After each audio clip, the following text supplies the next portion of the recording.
What it do? My name is DJ Rapid Ric. You're in Houston, Texas, and this is my studio, Do Music. Let's go check it out.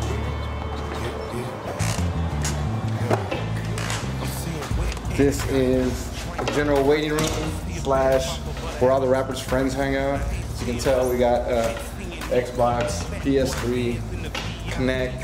We got some couches. We got some people hanging out right now.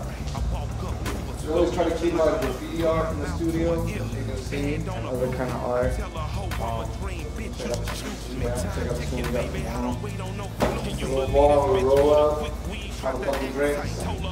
So even though this is a studio, we still haven't got to the studio part. Back here is where the magic happens. Not small in the front, but you guys get the idea. Anyway, this is where we record. People can sit down here. We need a haircut. There's a barber chair right there. It's a vocal booth, pretty small and simple. That's it. Welcome to DMG. I'm either pulling up on twanks or pulling up on swangs. I'm cutting up my bang, cutting up my bang. I'm either pulling up on twanks or pulling up on swangs. I'm cutting up my bang. I started DJing back when I was about 14, 15, right around the end of 8th grade, beginning of 9th grade.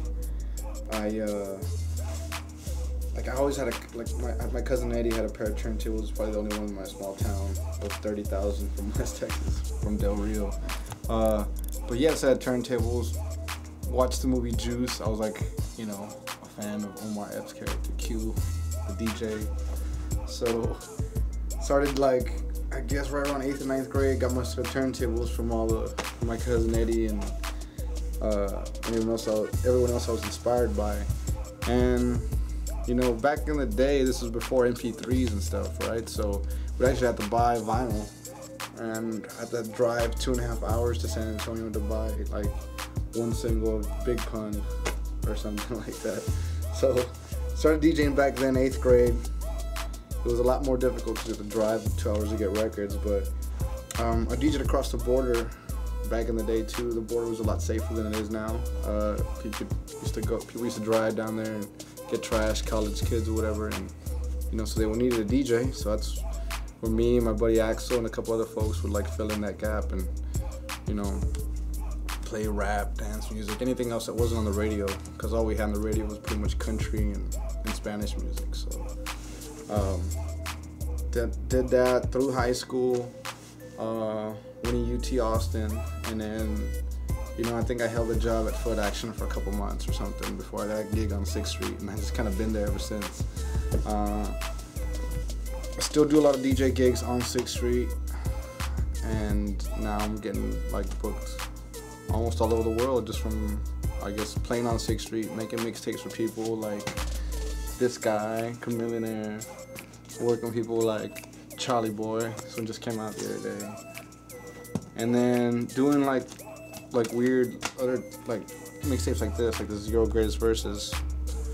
That helped me put me on the map. And now, since I produce music, I got this one, Whut It Dew, the album. You know, it's still the same. Started from this, a bunch of mixtapes with other people's songs on it.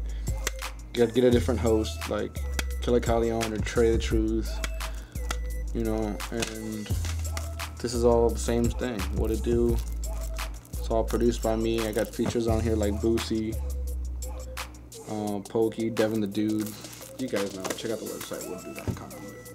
It went from DJing to making a whole bunch of mixtapes to getting to a cool city like Austin and being around the time of 04, 05 when the big Texas movement pushed, that all this stuff actually started working for me. And so from then I kept making mixtapes, doing mixtapes for other people, record people's vocals, engineer, we make beats, we make songs, and now we have a new label called DMG, which we are gonna start putting a whole bunch of new artists the same kind of way we did with mixtapes, but now with real music.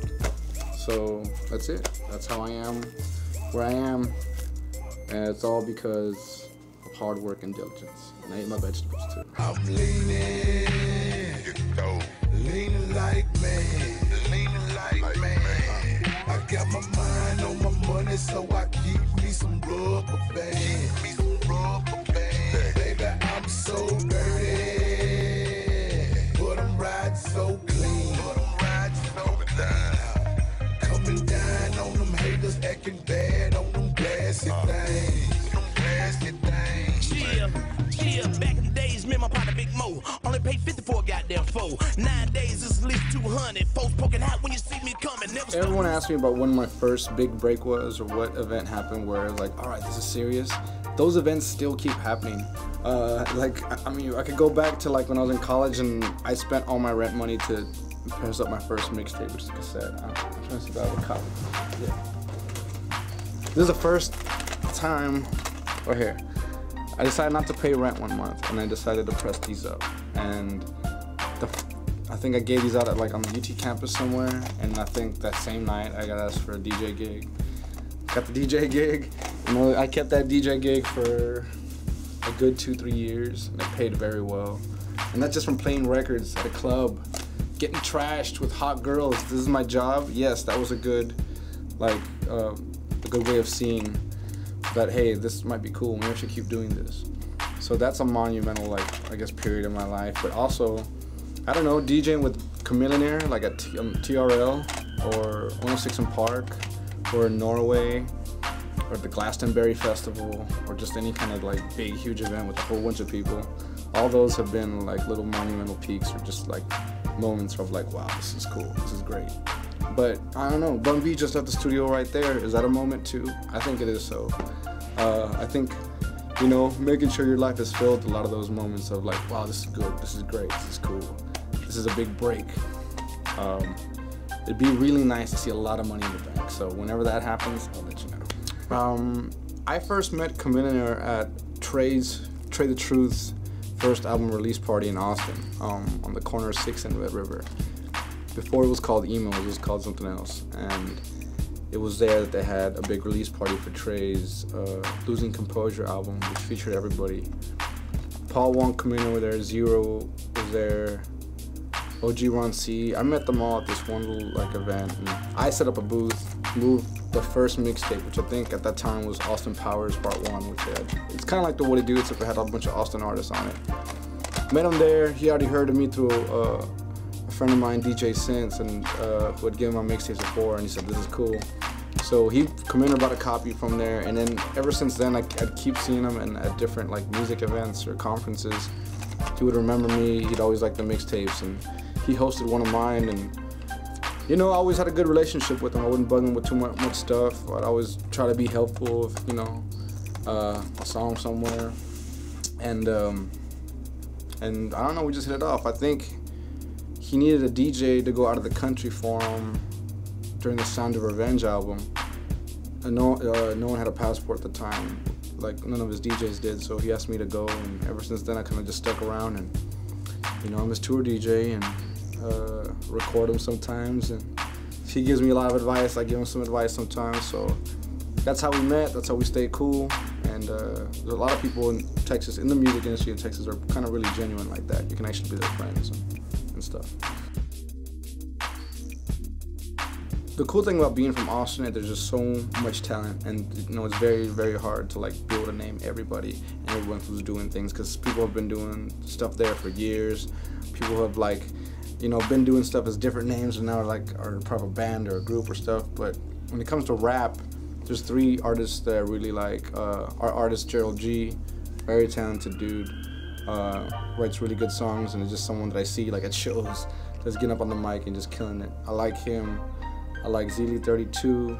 I like Kid Jones a lot, because they, you know, I like how they stay consistent. They always, you know, all those 3 guys kind of stay in their own lane. No one really bugs, you know, like try to change what they do. They don't really change what they do. They have their own fan base, and they to keep consistent. Another person, like, now as a group as a whole, League of Extraordinary G's, definitely got some good stuff going on, man. So a lot of Austin talent. Those are the guys I like, I ride with. Everyone else from ATX, if I didn't shout you out, don't get mad. You know what I'm saying? I just had to pick someone real quick. What it do is your boy DJ Rapid Ric, mixtape mechanic, and you checking out Longhorn Hip Hop already. Yeah. Hey.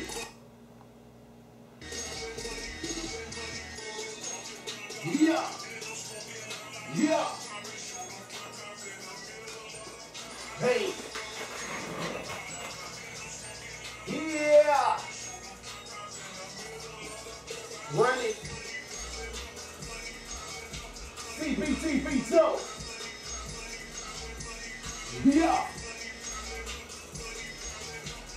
Killa. Hey.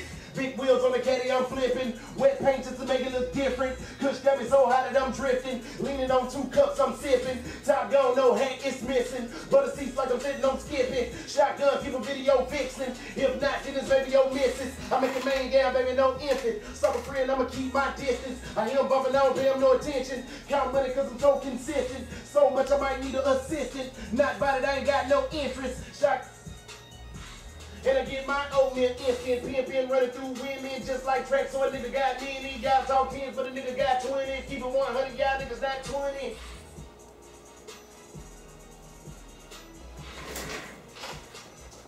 Take it back to the top.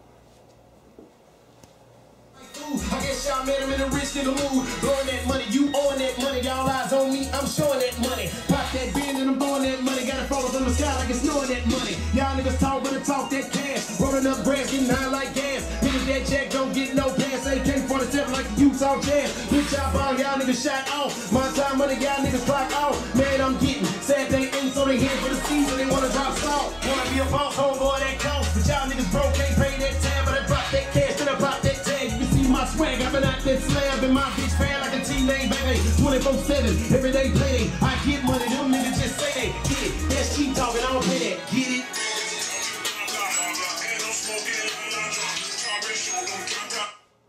And that bitch jamming, boy. What third verse? No third verse.